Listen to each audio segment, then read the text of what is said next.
রাজ্যের বিভিন্ন জায়গা থেকে উঠে আসছে অশান্তির খবর। এবার ক্যানিং গোলাবাড়ি বাজারে ভোটারদের বাধা অভিযোগ তৃণমূলের দিকে। পুলিশকে লক্ষ্য করে চলল ইট বৃষ্টি। এই ঘটনায় গুরুতর আহত হয়েছেন সংবাদ মাধ্যমের এক কর্মী। এলাকায় ছড়িয়েছে ব্যাপক উত্তেজনা।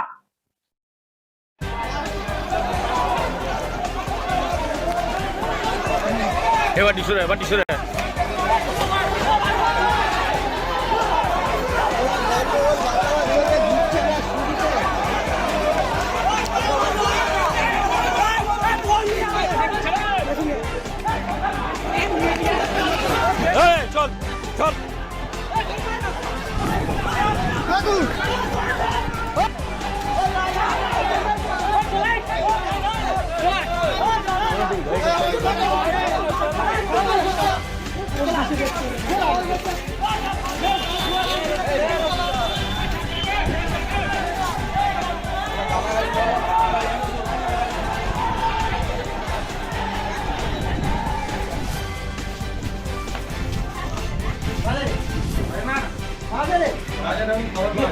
বাজারে গেছে এক্ষুনি আমাদের কাছে কত